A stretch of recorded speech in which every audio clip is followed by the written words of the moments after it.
আলী রাদিয়াল্লাহু তাআলা আনহুকে একদিন আল্লাহ রাসূল জিজ্ঞেস করছে, আলী তোমার সবচেয়ে ভালো ঘুম হয়েছিল কোন দিন, কোন রাত্রিতে?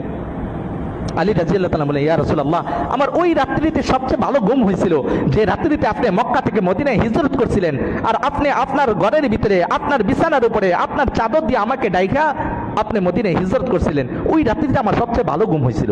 কেন? ওই রাত্রে তো তোমার ঘুম হওয়ারই কথা না। কেন? ওই রাত্র তরবারি নিয়ে চতুর্দিক দিয়ে কাফেররা অপেক্ষা করতেছে, টুকরো টুকরো করে ফেলবে, আমাকে বুঝে তোমাকে হত্যা করবে, টুকরো টুকরো করে ফেলবে। ওই রাত্রিতে তোমার ঘুম হওয়ারই কথা ছিল না, কিন্তু ওই রাত্রিতে তোমার ভালো ঘুম হওয়ার কারণ কি?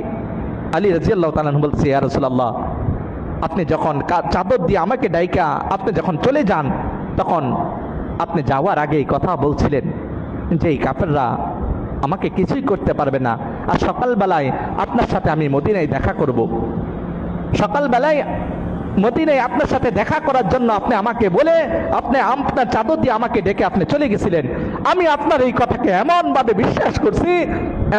বিশ্বাস করছি যে এই কাফেররা আমাকে এই রাত্রিতে হত্যা করবে তো দূরের কথা, আগামীকাল সকালে আপনার সাথে মদিনায় দেখা করার আগ পর্যন্ত আমার কাছে আজরাইলও আসবে না, কারণ আপনি বলছেন আপনার সাথে সকালবেলা মদিনায় দেখা করার জন্য। আমি আপনার এই কথার উপরে এমন বিশ্বাস করছি যে এই রাত্রিতে এই কাফেররা আমাকে মারবে তো দূরের কথা, এই রাত্রিতে আমার কাছে আজরাইলও আসবে না। সুবহানাল্লাহ।